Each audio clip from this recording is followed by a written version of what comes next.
Statsråd Nybø viste til missions som en viktig prioritering nå i inngangen til neste rammeprogrammet, rammeprogram 9. Da er det fint at jeg som kan introdusere neste innleder, Mariana Mazzucato. Hun er kjent som forfatter av boken The Entrepreneurial State, som på mange måter prøvde å avlive litt myten om at innovasjoner skjer alene i et marked og i privat sektor, men nettopp gjennom et samspill mellom staten som fasilitator og private aktører som implementerer det på det som var dannet av et grunnleggende muligheter. Mariana Mazzucato er i dag ved University College i London og leder Institute for Innovation and Public Purpose. And given that Mariana is now on the screen, I'll switch to English. Welcome. I'm pleased to see you and that the technology is working. Mariana just also delivered a report to the Commissioner Carlos Moedas at the European Commission on the missions and role of missions in the new framework program. So it's very, and that was only 1 week ago, so it's very sort of timely to listen to how innovation-led growth from a mission-oriented lens can be realized. Mariana, please, the floor is yours. Okay, can you see me okay? And hear you. Unfortunately, it's a bit low. I'm going to have to be looking down. I have a short table today. So thank you very much. I'm sorry I cannot be there. I assume you can hear me. Someone will tell me if you cannot. It's very snowy and freezing here in London, and my heater broke down this morning, so I might start putting on clothes as I'm speaking. So I think it's actually a great opportunity to be able to speak to you, as you say, just 1 week after I handed in the report. And it's about reframing the way that we think about the grand challenges as sort of drivers of the direction of growth. So I'm sort of torn between giving you the presentation I thought I was going to give you and actually really opening it up very quickly to the floor, because I think this concept of missions means things, different things to different people, and the more we can actually engage in this case through a Q&A, but also, across Europe through different workshops, I think the better it will be, because if it's seen as sort of another just trendy word or another type of top-down thinking, that's not going to work. So why don't I think I have 20 minutes, is that right? That's right. Yeah, okay. So why don't I just sort of do a mix of what I was going to do and this more sort of focused thing just on the report. Anyway, so as I said, I think on the one hand, it's not new to talk about, the importance of actually directing innovation in particular ways. And that is what missions are about, because both innovation and economic growth have both a rate and a direction.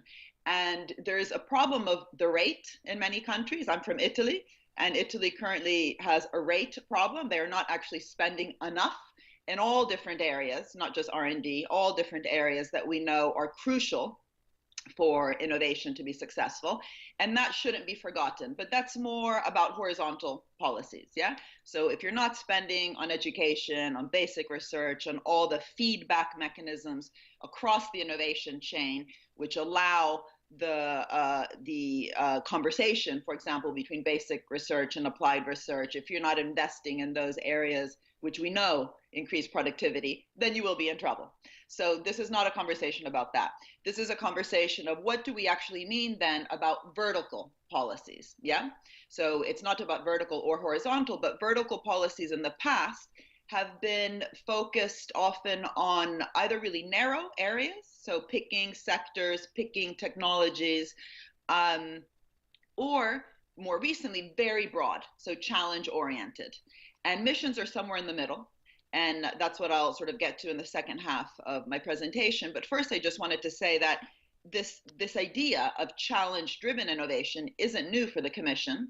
It's not new for many member states which have been talking about the grand challenges, whether they be around inequality, sustainability, green as an opportunity for investment, and again, the need for innovation to be, smart, growth to be smart, inclusive, and sustainable. That's been all over the European Commission's walls now for a long time. When you walk in to Brussels, to the different buildings, you see it. Now, smart, inclusive, sustainable, which by definition means we need to think about how we structure the innovation system to achieve certain goals, because not every innovation will get you growth that's more inclusive. Anyway, but the problem is that there's two problems, I think. One is that these challenges have been very broad, and don't actually give you an opportunity to answer, well, did we get there or not? Did we solve that challenge or not? Because, climate change, aging, the demographic crisis, broad, very important to think about those, but not necessarily framed in such a way that can drive innovation. But the other thing is, and this as an economist is what I've been, if you want, battling quite strongly, is I don't think we have a policy framework, literally the political economy of policy, which drives the treasuries, so the ministries of finance, or in the European Commission, the DG ECFIN, which actually enable us to really think through, what do we mean by directionality? What does this mean for the policymaking process when it's, doing more than leveling the playing field, doing more than facilitating, doing more than creating these horizontal conditions, doing more than de-risking and enabling, facilitating, as you can tell from my facial expression, I don't like these words very much, because it sort of renders the policymaking process quite boring and quite difficult then to create the kind of partnerships that you need between public, private, third sector, so voluntary sector institutions, where all of them actually are going to need a certain level of ambition, a certain level of purpose, hence the name of the institute I've set up, Institute for Innovation and Public Purpose, the level of mission orientedness, but also the ability to dream about sort of new landscapes that are required in order to confront the challenges. So this issue of what sort of rethink do we need, literally at the level of the policy toolkit that practitioners on the ground have, that is huge. And so this idea that, innovation policy is fixing some sort of failure, whether it's a system failure, that's a more interesting word, or a market failure, the sort of less interesting word, this concept that innovation policy, or for that matter, any policy, is entering to fix a problem, is already, I think, puts us on the wrong platform. Policy should have certain types of objectives, which are not just corrections. And that's why, by the way, and I'm not going to get into it because it opens up a whole can of worms, I've been arguing that instead of just talking about public goods, right? So basic research is an example of a public good, which in market failure theory is correcting a positive externality problem. Instead of thinking of public goods as corrections, public goods could be seen as objectives. And for that to happen, we actually need complementary concepts, for example, that of public value. And in strictly within the economics framework, we don't really talk about public value. That concept does exist, of course, in business schools. There's a whole literature around it. But in terms, again, of how the Treasury then might evaluate an innovation policy, whether horizontal or vertical, or again, any policy of an ambitious organization, I often give the example in the UK of the BBC, it becomes very hard if they just have this concept of the public good, which I think is problematic because it assumes that you have an existing market. Just think of it literally as a pizza, I'm Italian, where a couple slices of that market are allowed to be intervened in by the public sector, again, to correct either positive or a negative externality or other failures, and the rest of that market is for business. And so what I've been arguing is that to really understand what has enabled some of the biggest innovations to come about in the past 100 years, it would be more useful to have a lens of policymaking that is called co-creation and co-shaping of markets, not fixing of markets and not fixing of system failure. So co-shaping and co-creating. And that sort of mission lens very much fits within that. That has been actually an example that I've used for the last 10 years, mission-oriented innovation as a way to understand this alternative policy making concept, which is co-creating, co-shaping markets. But so the first thing is, even before I get to the mission concept, which I will in a minute, is that, we are talking about also better understanding what is required across the whole innovation chain. that the problem with fixing markets with innovation policy is you might then find bits of the innovation chain that might need intervention, whether it's a Catapult or Fraunhofer Institute somewhere in the middle, whether it's more basic research in the beginning, whether it's early stage finance for innovative SMEs more downstream, or of course the interesting areas around procurement policy, which people like Jacob Edler in Manchester talk about. So it's actually that entire innovation chain which requires understanding and how the different bits fit together. And what's very interesting is if we look at the organizational capacity of different types of organizations across the world, I often in my previous work focused mainly on the US, simply to debunk the myth of what happened in the US, not because the US is any more important than any other place, especially nowadays where countries like Denmark and China are really leading on green innovation more than the US. Understanding the organizational capacity of key organizations that were required or have been required to get us the biotech revolution, the nanotech revolution, the green tech revolution today. That whole area is extremely kind of vague and has not been thought about enough. So it's one thing just to talk about the DARPA model. It's another thing to actually say, look, in order to understand this co-creation of markets, we need to understand really the organizational structures at the governance level of the DARPA type institutions across the world. And when I say across the world, I mean even say certain types of public banks that have been absolutely critical to the diffusion phase of innovation, which we all know is very important. So I'm thinking of, say, the KfW in Germany, which for its own kind of green innovation and green agenda has been absolutely critical. Understanding the instruments used within these organizations, but even just the organizational structure and remit that the organizations have had is just as important as understanding how the funding has been dispersed and distributed across that chain. And so that's why I've been for some years now talking about mission-oriented organizations, which, and I often put up the remit. So the missions themselves of the organizations, whether it be the BBC, DARPA, Citra in Finland, MindLab in Denmark, which is more about, again, the kind of public sector innovation itself, just looking at how these organizations have talked about themselves. And it's quite striking that none of them use the word market failure. They have very much been, including ARPA-E today, which continues to be very active on the energy area, very explicitly, but without the right vocabulary, talking about the co-creating, co-shaping of a new landscape, not fixing of an existing landscape. And so what this report does that I produce for Modus, which, unfortunately you don't have the screen, do you? You can't see. The report. The report is called Mission-Oriented Research and Innovation in the European Union, a problem-solving approach to fuel innovation-led growth. What it does is try to sort of bring together these different issues about, first of all, the policy framework, so actively shaping and co-creating markets, and second, the organizational framework. How do we actually organize and think about the structures that are required to think sort of outside of the box of just this market failure theory, and what can we learn from organizations that have explicitly thought about problems that require solving and then using innovation to solve those problems, but especially collaborating with different types of organizations across the innovation chain, public, private, third sector, and how that level of collaboration, again, how those relationships, if you want, were structured themselves. So first, let me just define what I mean by missions. I sort of said something in the beginning.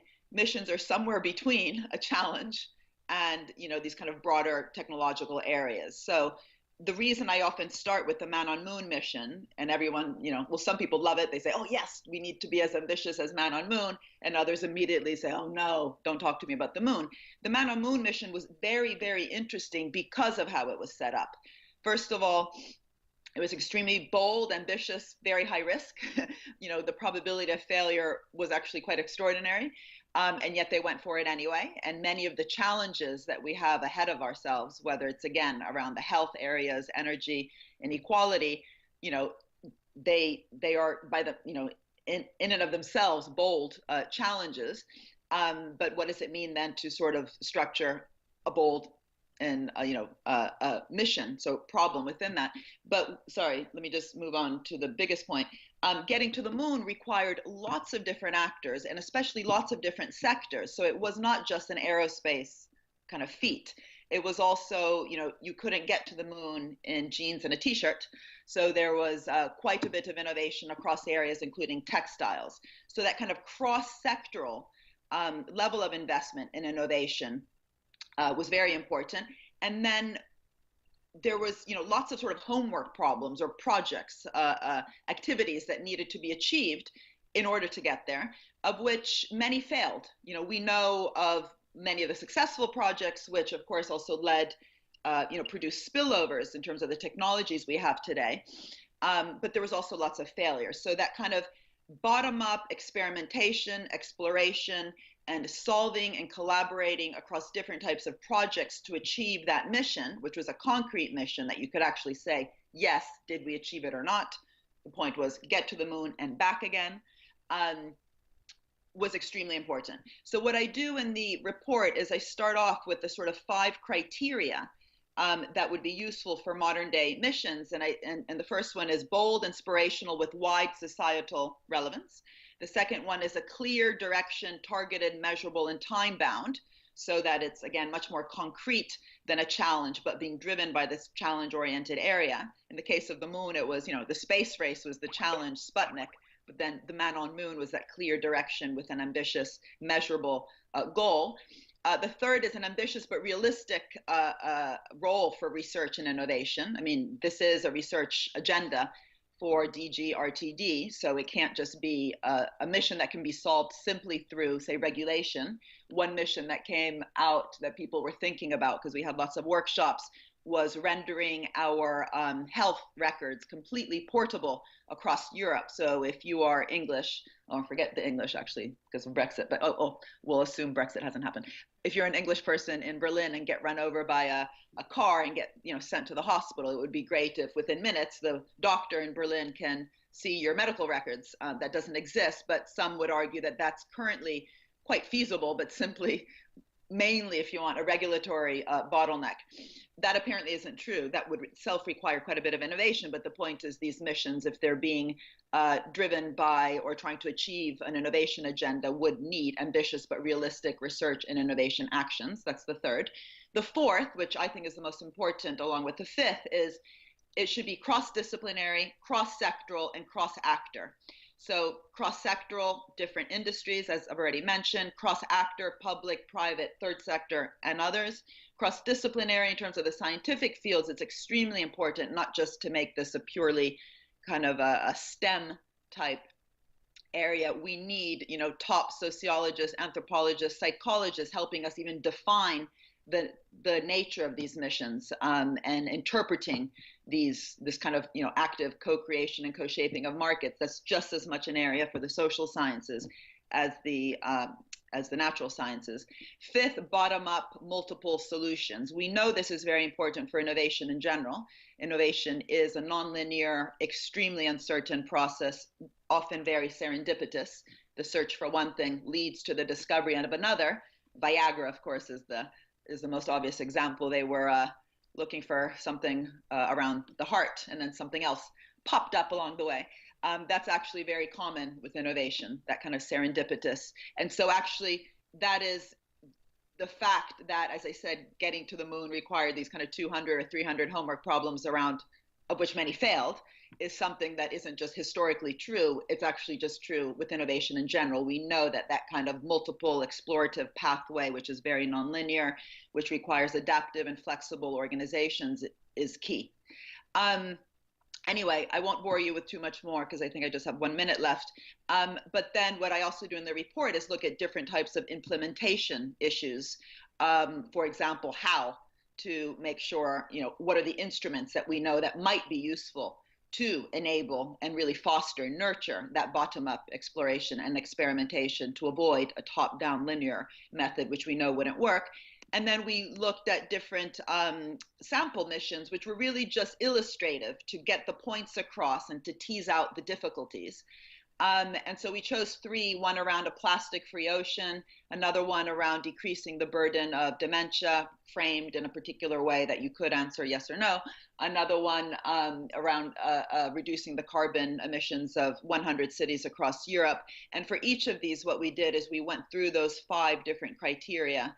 So with the plastic-free ocean, we looked especially at the cross-sectoral types of investments that would be needed across areas as different as marine life, chemicals, AI technology, social innovation, design, biotech, waste management, and human health, and then looked at sort of an example of 4 or 5 different projects amongst the 100 that would have to be solved in order to achieve that reduction of 90% of plastics in the marine environment.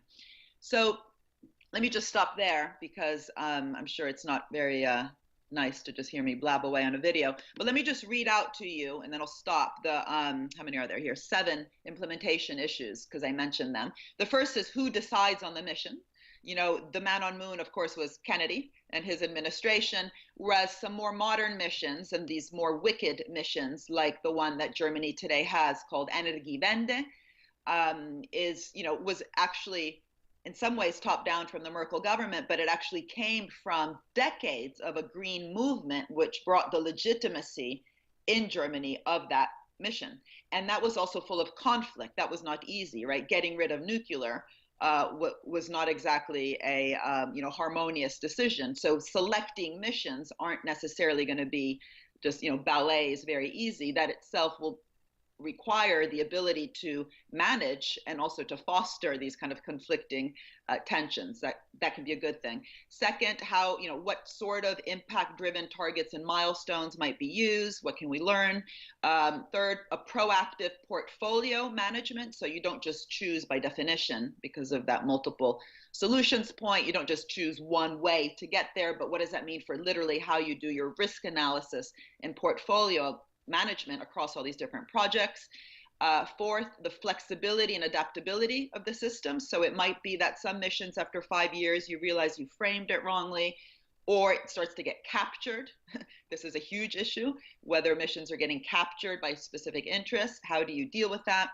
Then accountability and who is accountable. Then connecting and engaging citizens, both for defining the missions, but also along the way, making these areas that continue to engage the way in which citizens understand the real potential of science and technology and innovation for growth in Europe, but especially that directed growth. And lastly, this need to really confront one of the biggest problems I see in governments worldwide, which is the lack of capacity building.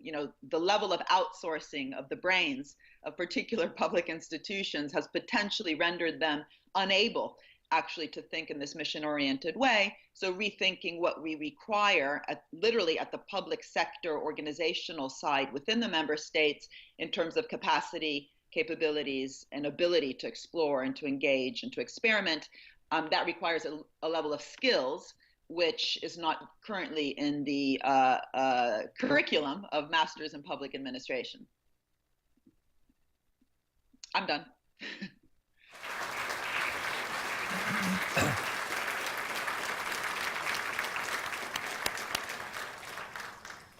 Thank you so much, Mariana. This was excellent and a very nice introduction to our conference theme as well.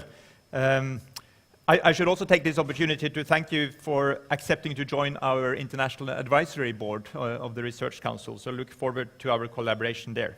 Before going back to you with some specific questions and discussions, and which may also come from the floor, I just want to bring up a Slido poll, because we would like to ask the group here in Oslo, do you think that Norway, not only the European Union or the European Commission, should pursue the kind of mission-oriented research initiatives that Mariana now just described, and also, of course, elaborated in the report delivered last week?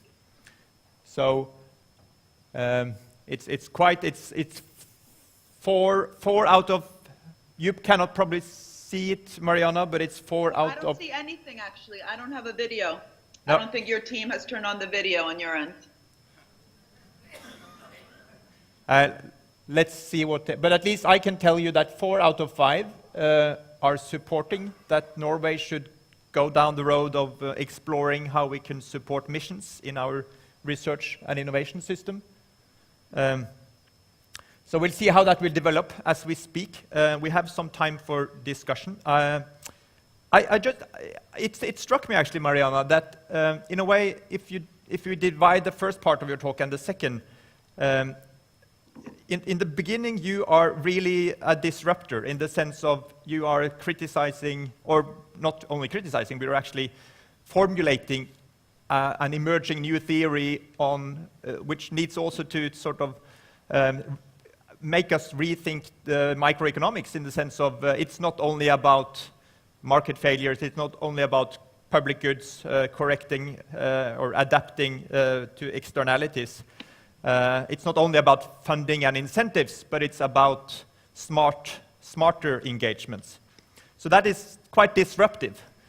But then the missions, you present missions in the middle of the road, in the sense of being in between a narrow, specific sort of initiatives focusing maybe on technologies, and then on the other end of the spectrum, very broad and hard-defined challenges. So how can you bring that sort of disruptive thinking on the policy framework, the organizational framework, and then end with the middle-of-the-road solution? Have you thought about that? Should I answer? Yes, please. Okay, good. Yes, well, so first of all, what I tried to do was to begin with the fact that these challenges, in some ways missions, I mean, the missions aren't new. What I'm arguing is we don't have a framework through which to think about them, require a different level of organization in the public sector and a different types of literally policy framework, right? So that is just as much in the second section as the first. So what the if you want, incremental point, which I think is what you're trying to get at, is to say if we want to confront these challenges, we better organize that activity in a way that we can actually answer, did we achieve it or not? Because no one can say that we haven't had challenges around health and the demographic aging problem and climate change. Those challenges have been talked about for decades, in some countries for decades, in some countries for years. But it's very hard then to also hold organizations accountable, governments accountable, if along the way you cannot say, hey guys, are we even getting there, or is this just a talking point, blah, blah, blah. Everyone loves to talk about, sustainable growth. That's become an incredibly trendy word, in fact. But if we don't then have, well, let's just use the word missions, which over a 10, 15-year period where we can say, have we gotten any closer to achieving that goal, then the opportunity, for these challenges to get captured by organizations who like to present themselves as very worthy, including the European Commission, to be honest. It's very nice to talk about certain things as long as there aren't then metrics along the way that hold you accountable. But, then it's going to be very hard. But the bigger point is, do we actually have an ideological crisis, which, because certain actors are allowed to think out of the box and other ones get plastered on the front page of newspapers as soon as they make a mistake, are we going to be able to confront the big challenges we have ahead, let alone the concrete missions, if we don't actually get our hands dirty with understanding what was required in these missions of the past? I mean, even just thinking of JF Kennedy's speech, which was like saying basically, yes, it's going to be really hard. We're going to use a huge amount of money. Lots of that money might go down the drain. Very high risk, but you know what? It's worthy. And then he explained why. You don't have policymakers who speak like that anymore. And then again, that experimentation process along the way, the level of ambition at the organizational level, we don't have that. We're not allowed to have that. It's not just an idiosyncratic fact. Oh, whoops, we don't have it. The kind of tools we are teaching our practitioners go against that level of experimentation, exploration, and trial and error and error and error. So in a way that this speaks to the most popular question here actually currently, and that's, does the public sector have the know-how and the agility to realistically act as a co-creator of markets? And what I hear you say is that we need to reinstill more trust in the public sector, but also more risk. But do you really think that the public sector can do this, and the state can do this? Or So do we first need of all, this is- innovations? Yeah, so this is not about the state, this is about collaborations across different actors. But for some of the actors, like the top businesses, whether it's Siemens or Unilever, they go to great business schools, whether it's Wharton, INSEAD in France, London Business School, and they are trained to think in creative ways, which doesn't mean every business is creative. Most are not. There's lots of inertia in all the different sectors, whether it's public or private. But the top businesses, just think of Facebook. I can't remember what they say, something like break things and move fast. Or Steve Jobs, be hungry and be foolish. And then the courses at the best schools around strategic management, decision sciences, organizational behavior, they train managers to think in that way and to really embrace that explorative capacity. There's textbooks that are called Rejuvenating the Mature Corporation, because they know that when a company gets big and bureaucratic, it's going to be screwed in terms of its ability to create value. We don't have that in the public sector. So my first answer to you is no.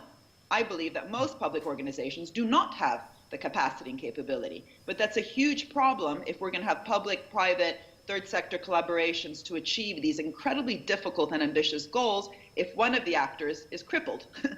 And so we need a different type of education. In my institute, we're setting up a new Master's in Public Administration, which will be launched in September 2019, which specifically asks, what is the kind of curriculum that would be required to increase the capability and capacity to think in that sort of explorative, experimental way if we're going to have an ambitious, dynamic, market co-creating public sector?